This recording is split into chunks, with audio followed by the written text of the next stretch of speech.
lecture of the early dance circle. It's wonderful to see even this many people. I think several may have been held up with the annual lecture of the early dance circle. It's wonderful to see even this many people. I think several may have been held up with the snow and ice in the provinces, but it's good to see people in the flesh after several years, where we've actually missed having the annual lecture through virtual for play, but it is very good to be there. And it is my great delight to welcome Barbara Ravelhofer to give this talk to you this evening. Just a couple of domestic details. The luge you probably already found. Ladies is upstairs, gents down. The lights come on automatically. The other thing I was told to mention is that the donation boxes are at the rear. Should you feel so inclined, I would be inclined to persuade you to think positively about it. Please contribute. The wine and all of the food and everything there's no official charge for this, but we do have to pay for it somehow. Anyway, welcome. To introduce Barbara, I do have some formal notes which I should at least go through. Barbara is a very well-respected professor of English literature at the University of Durham. She has written this wonderful book on the early Stuart Masque, which I imagine many of you are familiar with, and it's a great work, looking at costume, dance, all sorts of things in there, as well as numerous other publications in early drama and English studies. The early drama has led to an abiding interest in non-tangible cultural heritage, and this is where our interests meet. Durham town, with its famous castle and the cathedral, are very well known to all of you as an instance of tangible cultural heritage. But the thing that we're trying to get at is this intangible cultural heritage. And there, it's in this that my interest, as well as I imagine the interest of much of the students' minds. Dance, of course, is one example of intangible cultural heritage, but reenactment events such as, I have listed the York medieval mystery plays, which I've had the great joy of experiencing and participating in for, you say, some decades, well, at least several seasons. This is a prime example of the intangible cultural heritage, which we really must take care to conserve. And the other one I have on my list actually is the Landshut Hogsite, which has been going for far longer than the medieval mystery plays at York, and is another fine example of this intangible cultural heritage. As is the Commedia dell'arte festival, which I have been promoting over the last week or so. So there are lots of these things around, and I imagine the Dance on Death is going to fit in here as intangible cultural heritage. Somewhere or other. All too tangible as well. All too tangible. I must say, that's the sort of formal part of the introduction. And I was trying to think this afternoon where I first met Barbara, and we do actually go back a long way. And I was thinking, was it in France, back where Pastime used to have their every 2 years we would meet. And I have a feeling it was Penn Argelais, 94, 95, it was a long way back. But we have come across each other's paths many times since. So it does, yes, it does go back a long way. I had one last thing to say. Oh yes, and that is that Alison E, who was the leader and still plays a significant part with the pastime group, is sorry to not be here tonight because she was there and probably organised the whole event in Pandajan. And the other thing is, of course, it was Levi Cloud. And Levi was teaching 15th century dance, I believe, at that time. Anyway, without more ado, welcome Barbara, and we're greatly looking forward to your talk on Game Over, the Dance of Death and the Visual Arts. The one phrase that bothers me a little bit is this performed experience. I'm not at all sure. What can I say? It was just strong Anyway, well, it's over to you, Barbara. Thank you. First of all, I'd like to express my gratitude to the Early Dance Circle and to Sharon, who has kindly invited me here. And the venue is wonderful. What's not to like about a scientist who also had visions of heaven and hell? So this is just the right ambiente for a lecture on this sort of subject. What you can see here is actually a fresco from Luzern, from a charnel house in Luzern, from a Jesuit college. It is basically an impression of the music of the charnel house after Holbein, and Holbein is of course the grand master of the Dance of Death iconography. This design goes back to 1615, but in the main I will talk about the 15th century.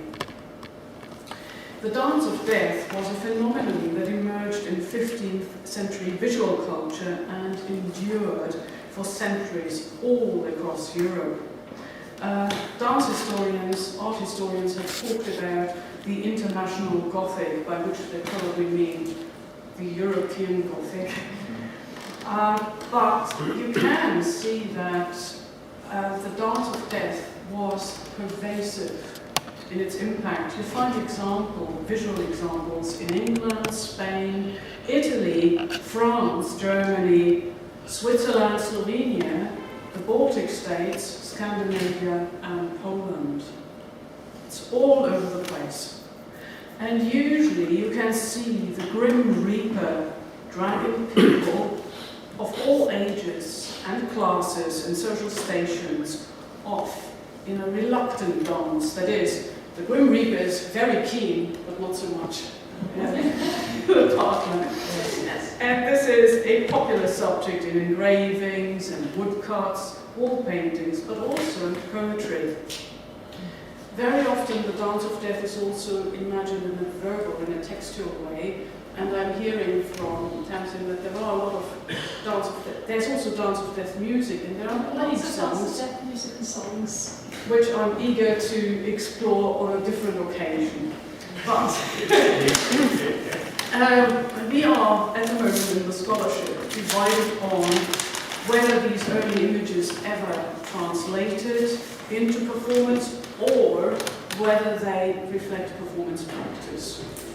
And traditionally, scholars such as Hammerstein have said, no, it's iconography, it's the pure image. But of late, there have been different voices. So my lecture today reflects on the current state of research among historians, musicologists, and also theatre practitioners, and also heritage specialists who consider dance as intangible heritage. Because obviously the Dance of Death is still a living, if I may say so, a living tradition, and seems to become ever more popular. What does that tell us? So it occurs at local festivals and popular traditions across Europe, and there's actually a Dance of Death in the Landshut Festival, which Bill has mentioned, and that Dance of Death has been practiced ever since 1981, when the Leopold Alsen wrote a new libretto. Actually rather tedious, but the Dance of Death is a good one in that piece of theatre. Anyway, my own brush with the Dance of Death goes back to 2016, when we had an international research project going at Durham, where we coordinated a multinational initiative that also is now migrating to Toronto, and that was Records of Early English Drama Northeast, where we gathered evidence on records pertaining to ceremony, music, theatre, dance, drama, anything theatrical really, from the earliest beginnings to 1642. We started north of York, and we ended up at the Hadrian's Wall, and we gathered something like 10,000 records. And luckily I didn't have to edit them. I instead gave myself over to showcasing the theatrical heritage of England in different ways. So I was involved in a theatre festival, and with the help of Leaving Bart, we staged a Dance of Death as part of a Renaissance show called The Sacred and the Profane. And two of our performers are here with us tonight. Anne and Richard Smithies, who were not reported, I think, ripped away by wicked skeletons on that occasion. So that production was open air, performed before Durham Cathedral and its graveyard, and at the end of my talk we'll see a snippet of that show, the final, the apocalyptic ending, as it were. But first, let me go back to the origins of the Danse Macabre with a few examples, and then I'll tell you more about that show and our experience of producing and performing that Dance of Death. Because our production invited a fresh consideration of how early modern iconography translates or can translate into the materiality, the practicalities of performance. How might a costume work in a modern context? What might the performance dynamics be? How do performers react to what they do, and how do audiences react? It's very interesting. But on to the next image. And here we have the Grim Reaper. I love this pamphlet, this broadsheet. Really, he targets it. I'm gendering death, I shouldn't really. The skeleton targets the reader. And it says up there, well, fly where you want. The image of death will still get you, and get you yet, basically it says. That's now at Wolfenbüttel, a Protestant broadsheet. I find it extremely effective because it really speaks at you, it targets you. It's very strange. I mean, it is really, nowadays you have these Korean horror flicks when, or is it a Ringu, or what, is it a Japanese, where horror film suddenly where some spirit creeps out from the screen and gets you, no? But this was the Ring. This is basically the same idea, the same concept with the technology available in the 17th century. So, it also chimes with a lot of ideas circulating about death. Death as it were the Rim Sagittarius, the archer targeting you. And this is from one of the earliest sources, the Danza General de la Muerte, now in the Escorial, where death says, you must die when I shoot that cruel arrow at you. And this is another one, another codex, which belongs to the so-called Vado Mori genre. Now the Vado Mori, or Vado Mori if you're Italian, genre means I'm going to die. And what you have is, these are lengthy poems, often not very artistic really, but very simple. Different characters step forward and speak out. I need to die, and so there's the virgin, there is the burgher, there is the carpenter, there is the abbot, there is the king, and so on. each one steps forward and says, I need to die, woe is me. And very often these poems, they're serial poems as it were, they are framed by a preacher. And the preacher says, look, death will get you all yet, so therefore take care that you live well, so that you can die well, which brings us to the medieval ars moriendi, the art of dying well, which is of course intimately connected with the art of living well, not one without the other. So, what says the preacher in the Heidelberg Codex? It said, the preacher says, I advise you truly, leave pompous activity because your life is short. Death shows no mercy to anyone. With the shrieks of his infernal pipes, he brings you all into a row. The wise as much as the fools must join into the skipping. Now this is a poetical text. It's not a performance script, yeah? So the figures on the pictures show us in true likeness.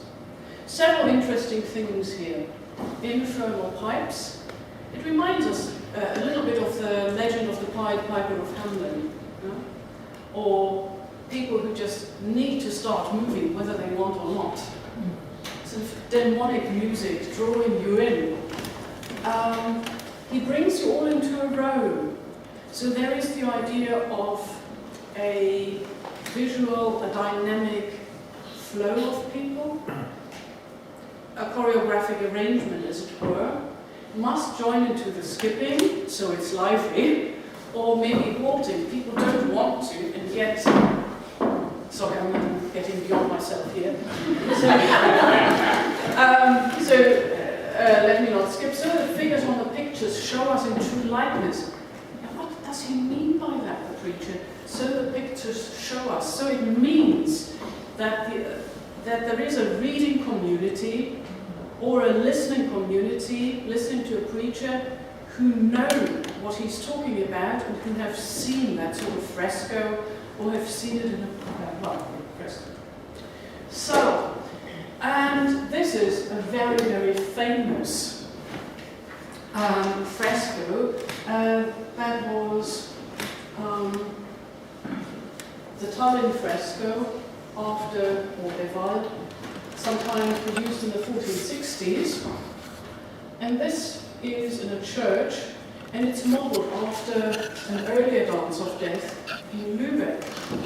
And what's very interesting here, two things. Up there, you can see the spires of Lübeck. So the dance of death is, on one hand, it is collective and general, and on the other hand, it is fairly specific. It locates, these frescoes, they locate a particular issue within a particular community. Now the Reval copy is a little bit more rural, pastoral, but what is also very interesting here, if you're illiterate, you see the images, but if you go along pictures for the unlearned, Gregory the Great, but for those who are literate, you can also read the banners. And here, you have the preacher up in his pulpit, and this is also, I mean, in a church you always have a tableau which it says, oh, okay, now these are the psalms we're going to sing today, or whatever. So, here is the preacher explaining what it's all about. Sadly, the above one is already a copy from 1701 because the original Dance of Death was bombed in 1942. So, you can also see that these aren't really skeletons, they are more like mummies. And if you look at the images, there's certainly skipping, I would say. But there also is a diversity of movement. And the skeletons seem to have a lot of fun, unlike their dancing partners. Now this is, when you cross over from Venice towards the other side of the Adriatic. And if you move about 20 miles into the interior, you hit Rastovia in Slovenia. And it is a very small village which has a fortified church. And this is what you find inside the church, the Dance of Death. You see up there? Very, very interesting. It's a small church. And it's been attributed to Jan of Pasqua. And it suggests the following. First of all, maybe the Dance of Death, simply as a contemplative image, is central to church worship. Second, during the ritual of the Mass, it perhaps becomes a lived reality. Clifford Geertz, the anthropologist, has defined ritual as follows. In a ritual, the world is lived and the world as imagined turn out to be the same worlds. So the real and the imagined merge, very much like a Mass actually, but that would be a different lecture. So there is representation, but also something a little bit more involving going on. So maybe the architecture frames the event and frames the experience in some way. And it's also quite orderly. Now you can see actually all of them all the skeletons have the left leg back and the right leg forward. All of them. And the arm postures are a little bit different, but it seems a fairly orderly procession, and it seems quite courteous. Like a caravane, yes. So you see them again. Again, it's a mixture between skeleton and mummy. And very interesting here is that merchant, or whatever he is, he reaches into his side bag, and there is, and so does maybe the farmer or whoever, and offers Death a little gift, a money bag maybe, but Death doesn't seem to be too concerned. So we have again a review, a catwalk of all the different people in life, and it seems overall quite civilized. No?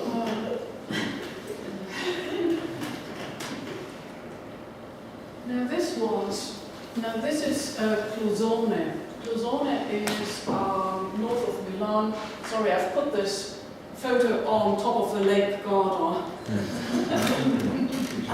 Clusone came to sad prominence during COVID because this is where thousands of people died during the pandemic in Bergamo. Was it skiing tourists who brought, as it were, the plague to Clusone? It's very, very sad. I mean, it was one of the red zones of Italy. It's very interesting because it is quite isolated. So you see the red dot there, and it's a fairly small.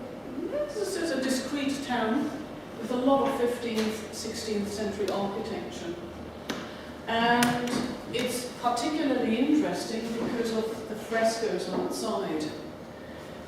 You have to imagine that this was totally frescoed, but in the 1970s some of the more vulnerable parts were taken inside. This is the result of over 100 years of restoration, ever since 1901.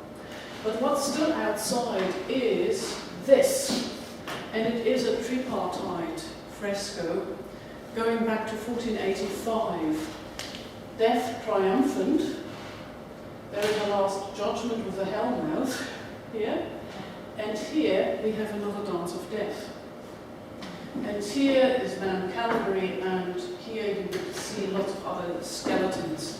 I visited the place in 2019. It's very interesting because it puts three iconographic commonplaces together that were very popular in the 15th century. One, the triumph of death.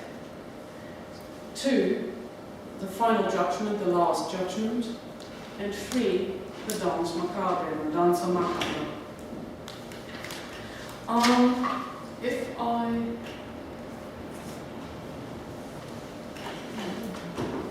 go a bit more closely, again, you have an explanation here where the red arrow is.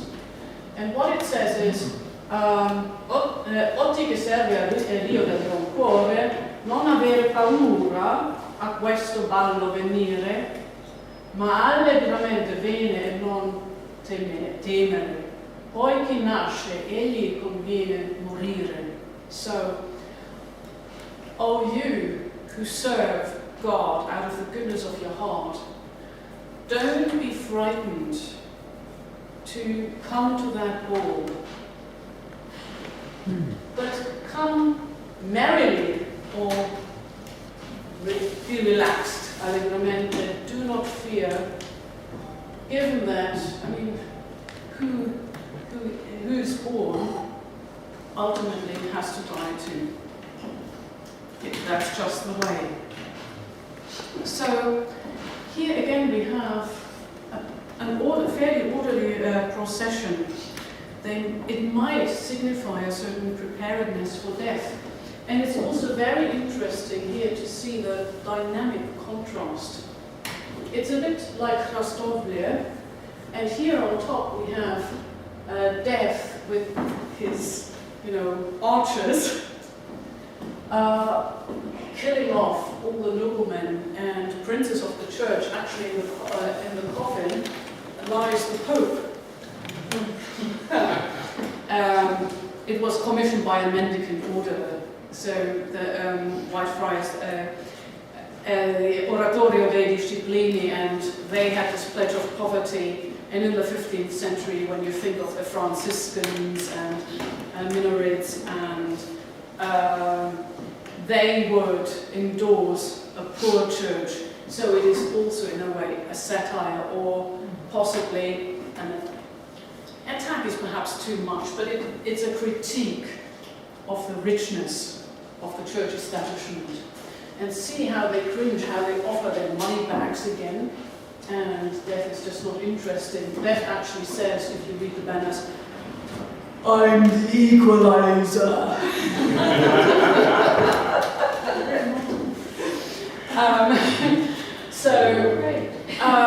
Yes, what can you say? And down there, these people, they know how to live well, they know how to die well, and they move into the future. Left is the past, the lady with her mirror, the scribe, the handsome blonde boy, and right is Death in the future. So, Mauro Zanchi says, the skeleton is the future, the person is the past. Maybe it is egalitarian. Some art historians say that it's in the first time of the history of art that you have these different ranks joined together. So it's egalitarian. So perhaps the dance tells us about the origins of life. The steps are very simple, perhaps as old as the world. And dance is, weirdly enough, the opposite of the status of death. And yet, it is used to describe death, or perhaps the process of dying. It's a contradiction. The movement shows us the absence of life. So this is something I'm still trying to get my head around. So this is all very orderly, and I can see a situation where perhaps there's a preacher in the courtyard and looking at you and talking to you, and while you hear the sermon, you see this. And I could have found better pictures than this one, but the way you see it here is the way somebody in the courtyard would have seen the fresco.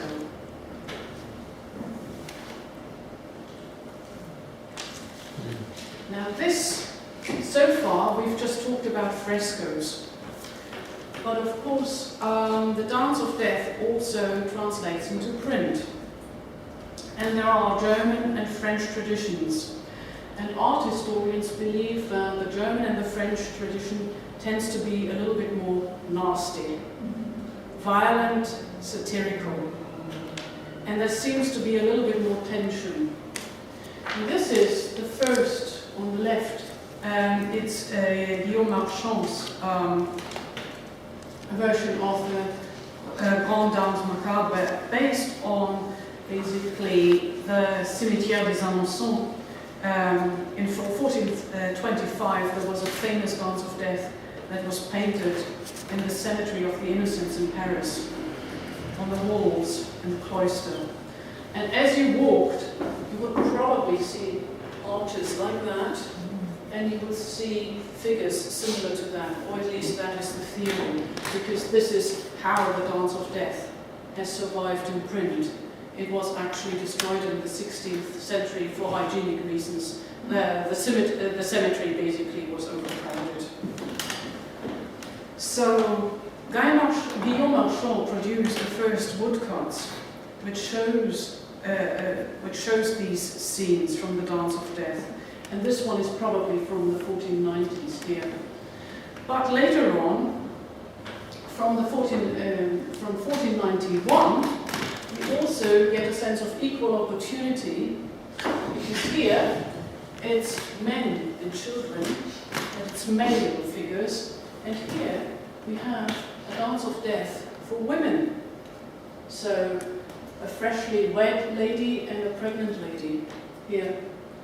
And it says above, this is the Danse Macabre of the women, all with the stories and augmented with new characters.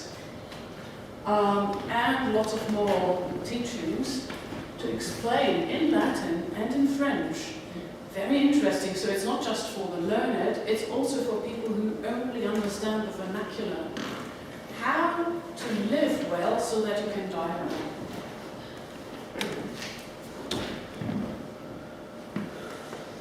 Now here we come to my great favorites.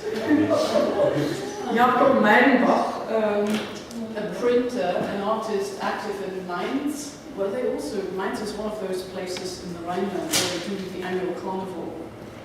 And you get the sense that really already then there was a bit of a spirit here. The worms and the toads. Yes, so the artist has a lot of fun. These are woodcuts, they're hand-colored. And again, the frames are lost, the arches are lost, but you can see the French influence. What's also very interesting is the instruments. So we are thinking back of the piper, we're thinking of the piper, there's the violinist here, and the dynamic, the virgins, no, and also the citizen's wife says, no, thank you. To go back to the Heidelberg text, there the noble lady says, I should rejoice with delight, seeing such many entertainments as the lady, but death's whistle betrays me, this dancing song is lying. So the idea is that really that figure is a grim entertainer who deceives you. That's a completely different sentiment from the ones you find in the Bergamasca region and in Krastovia.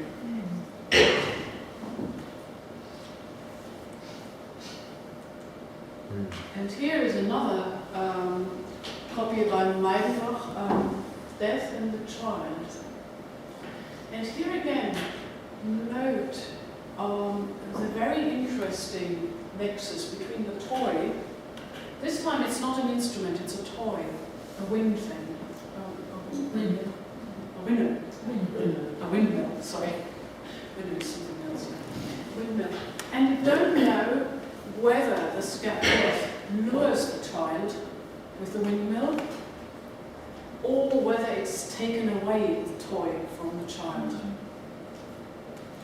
And you can also see that the child, unlike children, I mean, the children are so active, aren't they? But the child is almost frozen, whereas death is quite playful here, shall we say. It is as if it was sucking out the energy from the child. There is one critic of the Dance of Death, Elina Gertzmann, who has written beautifully on the subject. And for her, the Dance of Death, like this one, is a pictorial response to the moment of taking away. The painting, she says, shows the viewer what it is that death takes. Death assumes these attributes of the living it robs them of. The ability to move, the ability to speak, and ultimately the whole presence. So, since I've talked so much about presences, we need to ask ourselves, was it ever performed? From a dramatic point of view, it makes sense, no? Because there's physical tension between the characters, there's strong visuals in costume and movement. It seems to call for music, and indeed, we have medieval Dance of Death tunes surviving, for instance, in Spain. There is aggressive humour, strong emotion, and a generic appeal to everyone. We still understand that, which is, I mean, over a distance of so many hundred years, it is surprising. Finally, it comes with a didactic message. And there is some evidence that the dance was performed. For instance, in Besançon in 1453, a certain Jean de Calais was paid for performing a dance of death in the church after Mass. Another one was apparently staged in Bruges in 1449. There, a painter claimed expenses for staging a morality play about the Dance of Death before the Duke, Philip the Good of Burgundy. And we also think that sometimes the Dance of Death may have had a role in school plays. But if it's all about teaching how to live and die well, why wouldn't you start in school? So one case is known from Berlin, Switzerland, where a teacher instructed his boys around 10 years old to perform in a play dressed as skeletons. We don't know much about the actual performance, but costumes from the costumes of this initiative still survive, and they're now in the Historical Museum of Bern. And Bern and Basel are still hotbeds of the Dance of Death. Here is an installation by Peter Greenaway. Yeah, even he. Here's a performer of a Dance of Death of a popular festival during Holy Week in Girona in Spain, a skeleton dancer with the scythe, here a Latin motto, I spare no one, and a fine leotard with an anatomically quite correct skeleton. Yeah? It takes something to paint something like that. So quite artful, I'd say. But what would performers have worn in the Middle Ages or the Renaissance? How do you tailor anything tight-fitting in the absence of spandex and lycra? And that brings us to the schoolboys and the costumes for the schoolboys in this museum in Switzerland. The costumes are not particularly tall, they're about 1.40 meters. And they look a bit odd now, you think, But when when you look at them more carefully, you see that they were painted, some color has faded, and you also see some attempt at anatomy, but I think you don't have to be a medic to realize that this is probably not the way your spine looks like, right? So what we did, we were interested in the effect of the actual costume, and so we retro-engineered these costumes for the 2016 Dance of Death. And here is Melanie Brown from the London School of Historical Dress working on well, a suit based on the famous Ingolstadt sock, not washed since the 16th century. This is us applying ochre, burnt ochre, and egg yolk and warm rabbit skin glue, which together produce tempera colors, to old linen, and this is the suits drying up in my kitchen. And this is one of them. So, actually, that was the suit of Ben Kashur as a 10-year-old boy. And what was very interesting, what we found out is you have to cut them against the bias. So basically, not like the thread doesn't run like that, but it runs like this. And that makes the fabric that makes the leg more elastic. So this is what we found out, and I can just pass it around. And we used elastic to do so.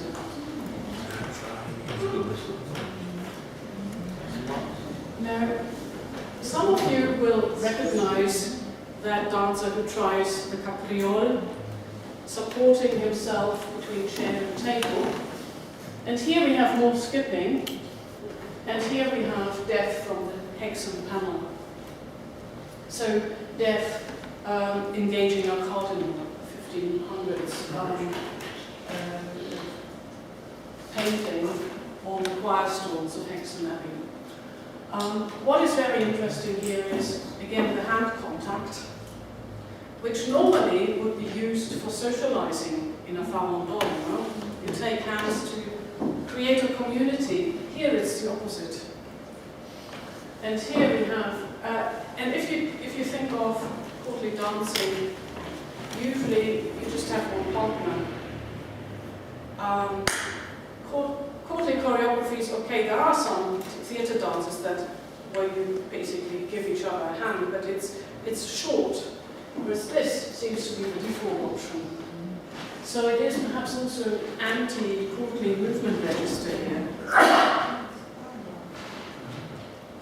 And this is what happens when you translate the Dance of Death into an individual performance in a professional ambiente on stage. And this is Cupid and Death, James Shirley's play for the Portuguese ambassador. That was part of a reception commissioned by Cromwell in 1653. It's a nice little show. The plot is quickly told. Cupid and Death both descend, spend the night at the same inn.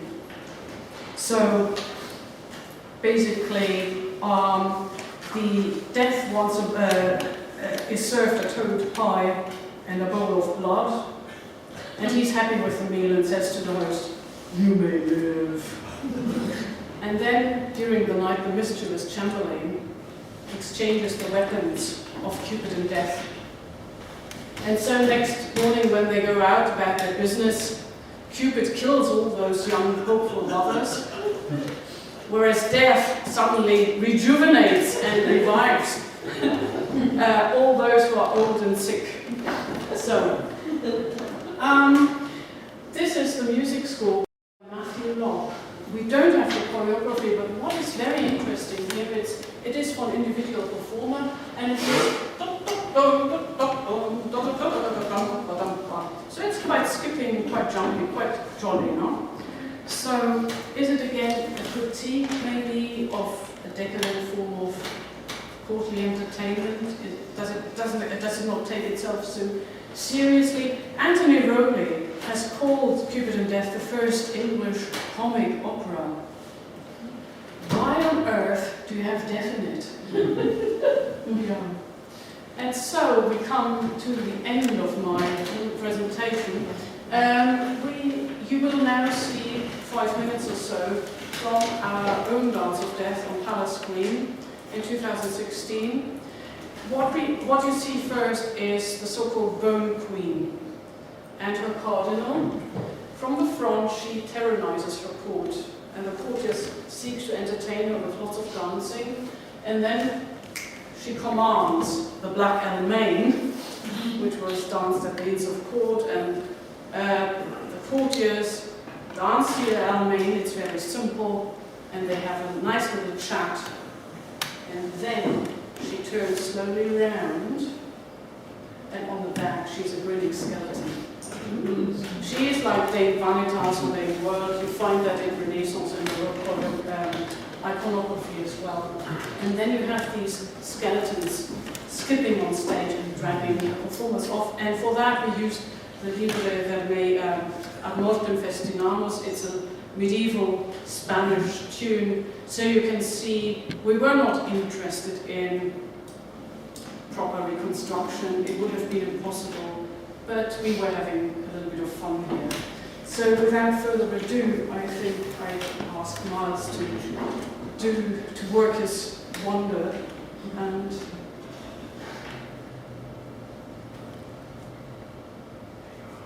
comments.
It's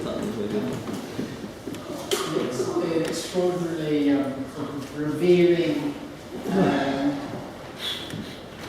sort of insight into what I think was going on there. We are open for questions, but I have one that intrigued me. I knew of the Basel dance of death, but it occurs to me I didn't realise quite how widespread that whole cult had become and had been. And was it restricted to Catholic lands, or did it persist within the Protestant domains as well?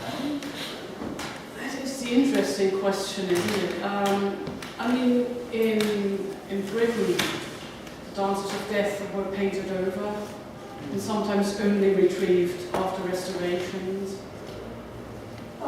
Sorry. Yeah, please. It does. It continues after the Reformation. There's a 1578 play by John Day with a fantastic dance of death in it. And in the ballads in particular, right into the end of the 17th century, you've got these dances of death. I was very surprised to find them. Places like the Trevelyan Commonplace work, there's beautiful dance of death in that. I would say yes, it does. It's not just Catholics. It has a living tradition. I mean, you mentioned Profane. Yes, yeah. In the 19th century, obviously Yeah. it is different.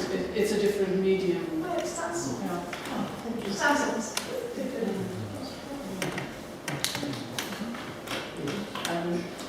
Further questions? Yes. I'm just going to add to that in George of England, Rawlinson did a whole series of satirical pictures which were part of a dance of death. Am I thinking of Rawlinson? You're probably thinking Caricaturist. Is that Rawlinson, yes. Yeah. But I think, yes, Yeah. that's the one we're thinking of. Yes, that's right.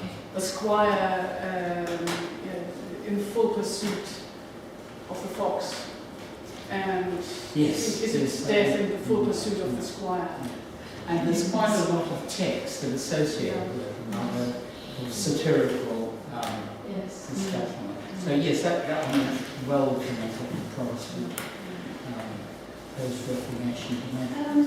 Was this, I'm sorry. was this considered a theory that this is what happened at death?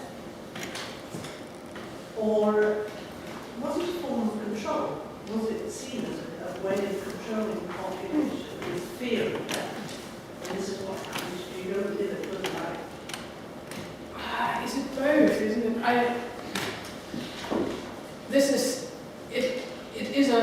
This is something I'm asking myself. The German and the French ones seem to be much more aggressively didactic, whereas the Italian ones seem to be more apotropaic. The question is whether it is something you train by frequent contemplation to come to terms with. It's, in a way, would be, it brings us back to the old Greek drama theory, mimesis. Witnessing something that is not the real thing, but it helps you to practice certain reactions, certain kinds of behavior.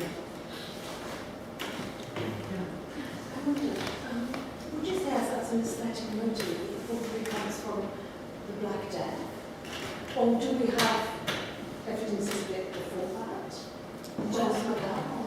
Well, the Vadomori genre starts in the 14th century, so that would be commensurate with the dance, with the Black Death. And it's also true that, for instance, when you go in Bergamo or in Clusone, in the same village, you have at least 2 chapels dedicated to San Rocco, who is the saint protecting you from plague, the saint with the plague sores.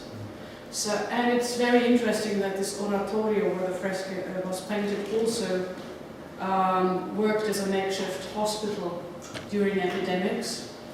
and the fratres, they were also concerned with organizing funerals. So very often it's assumed that the Black Death is perhaps one of the impulse givers of the iconographic tradition. Other theories are that maybe an increased debate of purgatory from the 13th century onwards led to the idea that you can actually communicate with the dead. That was, I mean, the Romans used to go and sit and take food and talk to their dead in the categories, didn't they? So like Yes, relationships. yes, or you pay, you pay for masses to basically to help the defunct person to shorten the time in purgatory. If you're in Rome, you should actually, next to the Palace of Justice, there's a small church. I think Santa Maria delle Anime del Purgatorio, where you have a museum of purgatory, where they exhibit.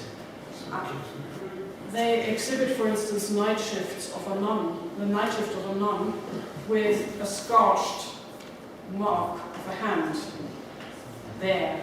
So basically the nun said she had been visited at night by the apparition of somebody who had died and who asked her to pray for them because they were in purgatory. Or you'd find,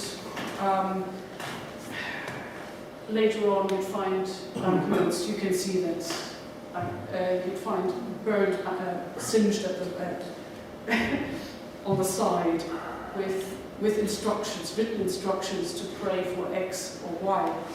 So this is in the Museum of the Purgatory in Rome. You can still see it there. So it's very tactile. Some of them look like mummies, and it's interesting that some of the abdomens are sort of, is that sort of from the hanging or quartering type sort of punishment, or I think it's simply where the body rots. Is that what we call the transit? Is that the transit, what we call the The transit? transit, yeah, the transit tomb, yes. Yeah. I mean, this is, or sometimes you would cut open the body there to take out the entrails, because they would be the ones that cause putrefaction. So, very interesting, isn't it, the idea that nowadays if you have skeleton costumes, they're black and white bones painted on them. It's a bit the post-X-ray aesthetics. Whereas then you would probably be confronted with a different kind of skeleton, where you have maybe remnants still of organic material still sticking. I think there was the lady behind it. Bringing things more up to date, Yeah. Tessa Jow famously made the statement, it's not the life you live, it's the death you die that matters. And I think that's quite apt, really, that you want to go quietly and calmly and pain-free and be prepared for it. And I think that's, when you say the life you live makes the death you die, I think her attitude was it is very focused. Yeah. Absolutely. I mean, it is about preparedness. Yeah. It's about preparedness. So it's the complete opposite of the sentiment expressed by Dylan Thomas, do not go gently into that good night. But this is all about going gently, literally going gently into that good night. Yes. Were they a bit reluctant in your dance? You could see them going a little bit Yes, there's a bit of tentativeness, but again, I mean, this is why the art historians say there is a French and a German tradition, and that's the nasty one, and then there is the Mediterranean one, which is nicer. Sorry, there's it. It's just, it's almost the same question that we also do. Does this happen more in Catholic countries? And I'm thinking more, do they act in places like Italy, you have places where some bodies are done up and out, sort of semi-mummified by the ground, and they're more visible. And people show bits of bodies or motives, or thank you for repairing that piece of art. Yes. And those things are more visible whereas in this country it's not so common. There are very few places where arms kept on. Is it down to Folkestone, where all the arms are kept? We have very few of those in this country. So it's a thing that, as it were, that the English aren't used to, whereas on the continent they still do. And if I just carry on slightly, though you may have made mistakes in Cruikshank, if you think, well, did this come through to us? If you think about the winter Christmas Carol, you know, we have symbols of death, as in the ghost of Christmas past. In a sense, they are sort of have a certain connection with that same sort of theme that comes through. That's probably. And by the way, I like the bald queen. If you would say that's a modern thing, you know, like in Star Trek. And then the bald queen, she's just a top, stolen underneath, you know, like a lady there. Well, the dance of death, even takes it to a completely new level. I wanted to ask you whether there are any British ossuaries where you actually have painted. Do you paint your skulls? There's a lot of death figures and skeletons. When they are nicely cleaned. But because in Austria you do. You put flowers on them and you say who they were. I think we lost most of it You see, Spain has the benefit of having Mexico. And Yes. with all the connections from the Aztecs and that's still a continuing tradition. I think a little bit of this comes back after the First World War. You do get some images of the Grim Reaper, and there are some memorials that have skulls. Yeah. I think the World Wars have introduced a different sort of aesthetics. And now, I mean, where would you say in times of globalization, when you have even Krampus figures in Britain now, locally, I understand. Yes. What figures? Krampus. Don't know what I mean. Yes, It's in Australia, Austrian devil, alpine devil with horns. But it may leave here. My own image of a dance of death was one death and a string of people. So I've been intrigued that all your images are several deaths between people. So, I mean, I think mine comes probably from the Green Table, which I know was based on Lubeck, wasn't it? But do you get a single death with a string of people that is gathered, or is it? That's a really good question, because that would also put paid to a completely different approach, where you say, theorists say that really the skeleton is your alter ego, is your future. As in two. Bodie mihi kras tibi and so on. So that means that there always has to be at least one skeleton per person. What you say is you are endorsing something different, which is the Pied Piper model. Yeah. Because, I mean, there's only one piper. You don't need one per child. Yeah. Yeah. I can't think of one right now. It's a very, very interesting question. There's one from, it's a broadside from 1878 or 1880. I can't remember if it has only one. Could you repeat that? We can't hear you. Sorry. There's a broadside from 1578, 1580, an English one. And it certainly doesn't have one skeleton per person. I'm trying to remember if it has more than one skeleton or not. But it's more people than skeletons in that one.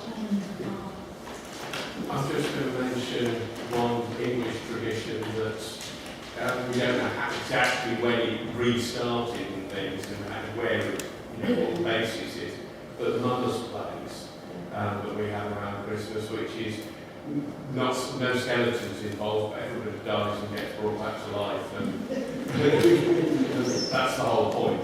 The death and resurrection, yes, it's very interesting, but there's also a Maori tradition in Cheshire and in Wales, where you have a hobby horse with a horse skeleton skull. We did a production with that one where I had a Slovenian student. He was very tall and gangly, and he played the horse expertly, actually. He was always exhausted afterwards. Yes. I wondered whether the reason it's a dance has to do with the quite strong anti-dance clerical tradition in these periods. There is a great deal of anti-dance propaganda which explicitly connects it with vanitas and also with hurrying dancers down the road to hell, I'm afraid. Yes. It gets reiterated and reiterated that it's the way to hit the slippery slope. And I'm just wondering, you know. The Kolbik dancers, for instance, choreomania as well. Yes, true. I think, sorry, there are two different traditions. I mean, there is that clerical opposition. Nonetheless, there is also some potential evidence for at least occasional dancing in churches, but it needs to be very carefully monitored. But then there is also the anti-theatrical Protestant prejudice, which would also, I think, target dancing, especially if it's mixed couples. So just one gender is fine, but as soon as it's more than one, then it Even becomes one gender, complex. I think, quite frequently gets castigated. Of course, picking up that point, the painters of these scenes may well not have been clerics themselves, and they seem to be very democratic, very socialist dances. Everyone's going down the same road. So they are socialist dances. We're all going to die, rather than just, the poor people going to that. True. Very true, but I mean, it had to be commissioned, so an artist. And I'd also like to think that maybe, I mean, Sharon, all the objections to dancing and entertainment, I absolutely believe that, but on the records of early English drama Northeast, we also find evidence that suggested that actually in clerical circles, entertainment, music and dancing was quite popular, so I need to tell you about this now. We found what evidence for what is probably the earliest panto dame. And that performer, that actor, was called Mother Naked. Mother Naked, and that was a medieval jester, whatever. He wasn't very good because he wasn't paid very much. What was the date of that? Oh, Sorry, I'm sorry. that's 15th century, possibly. I have to check up on this. But the point is, Mother Naked was employed by the Prior of Durham. So it's certainly a pre-Reformation performer. Who was first? Oh, go ahead. I just thought, as we've gone into that clerical thing, many years ago I was privileged to hear a sermon in St Albans Abbey by Reverend Geoffrey John, who preached, because it was a Morris event, there were a lot of Morris dancers there in St Albans that day, 200 or 300 in the congregation, and he preached on the place of dance in religion. And I've got a transcript of the whole thing. He placed it. He did quote William Prynne in there, Yes. but he actually placed the whole thing in a rather different context. There's a great deal more to it, yes. But Oh, it was a it very was- strong strand. Yes. It was a wonderful sermon. Well, I mean, on one hand, in the Old Testament, you have kings dancing before the ark, But you also have the exiled Jews dancing before the golden calf. So you just pick selectively what suits your argument, yes. Yes, quickly on that, yes. Philip Stubbs even kind of famously says, well, of course we have biblical dancing, that is, but it was the women giving praise off to the side, not mixing like our wanton English women do now. I was curious, in speaking about the Dance of Death and the English tradition, of course, we had an amazing Dance of Death at St. Paul's, at the Charnel House in St. Paul's, that was, that is long lost. I was wondering if that, that London Dance of Death has figured into kind of your fascination with this topic at all, because it is kind of elusive in that we don't know a lot about it. Well, we know, as you say, what we know about the Dance of Death in St. Paul's, it's perhaps via Lidgett, John Lidgett, and his take on the Dance Macabre, and then there is also some testimony by people who still managed to see it, including Thomas Moore, who considered it absolutely frightening.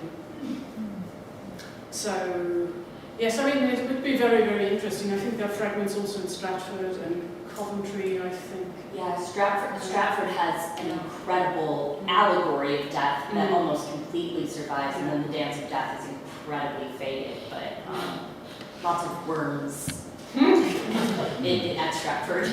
Worms and toads. So it's clearly the northern Gothic, yes. I think. Yeah, you said something about Thomas More. He used to torture people. Did he torture anybody because of the Dance of Death? That I couldn't possibly know. Okay. No, I don't think when he had somebody like Mr. Fish tortured, for supplication, basically Protestants coming back from the continent, thinking more indulgent times were upon them. You never get any sense that Moore in Moore's writing. No, that was a different context. When he talked about personal impressions, but not when he talks about those he sends to the scaffold. At least to my knowledge, anyway. I think it's mentioned in the 100 Fairy Tales as well. The Last Chorus. Does it get into children's games and rhymes? Interesting one. I remember I was playing Heaven and Hell when I was skipping.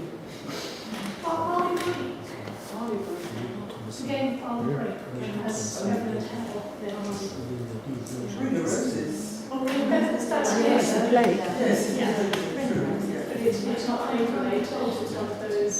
And then there is a reference, I think, in Tamburlaine to Triumph of Death, and Barley Break, is it in a play by Middleton? Middleton, and it's a version of Peace and it's somebody else, I'm just quite okay with Heaven and Hell. Well, the games, it's interesting, isn't it? Because when we rehearsed with the children, they were about 10 years old, we thought, we had the parents on site, of course, and these days you must be so careful. You wonder, should you have a sensitivity reader on site and so on. And I actually had to go to the university ethics committee to say, we have a lot of spectacles planned or shows planned on Palace Green. So they asked, what is it? And I said, well, a dance of death and a crucifixion.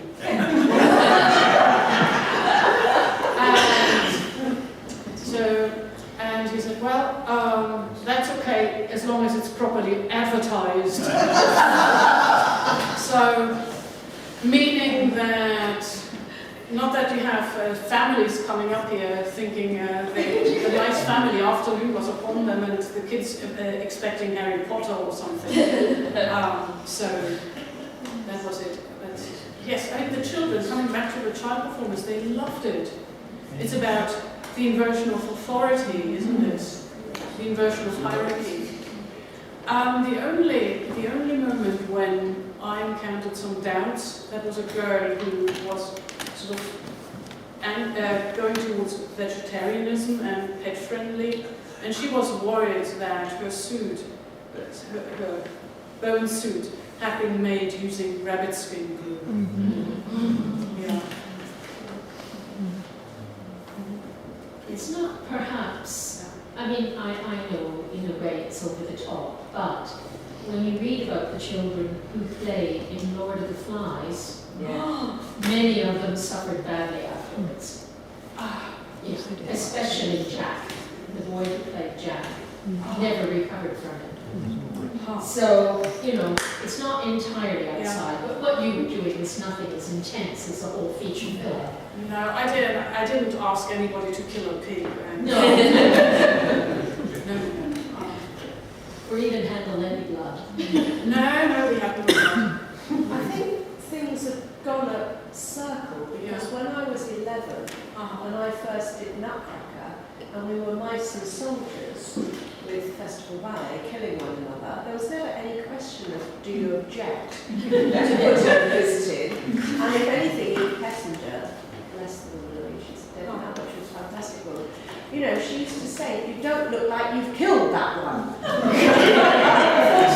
And in many ways, children, I don't think we were like that, but I think children used to almost quite well in death and bang bang you're dead, etc. But then I think now, because of all the nastinesses that have happened against children and to children, we've come much more full circle of having to be so careful what you subject a child to, or even that they should hear about. Yes. So I think, you know... Look at the Roald Dahl tale scenario.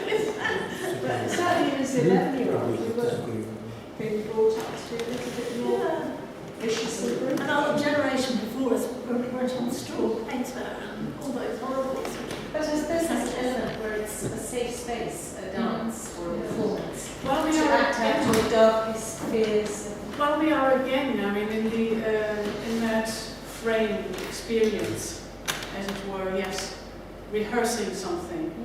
I mean, you have it in Jesuit drama as well, when the little children they're playing, you know, wicked emperors and martyrdom, and boys that get martyred, and singing happily all the way to the scaffold.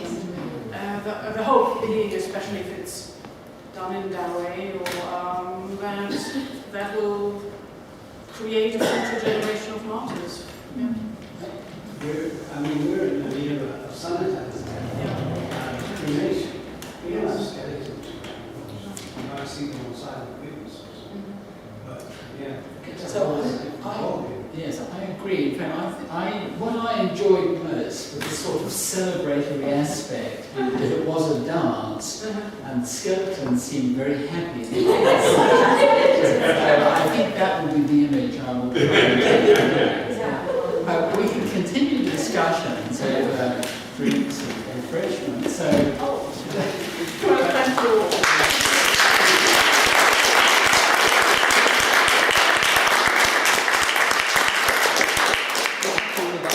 This is going to be one of the shortest nights in history. It was a wonderful evening, and obviously from the many people who commented at home, and it's given us all something to think about and perhaps look into in more detail in our various different ways. So thank you very much, Barbara. And to come and have some drinks and food.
The Black Almainer will be, Majesty.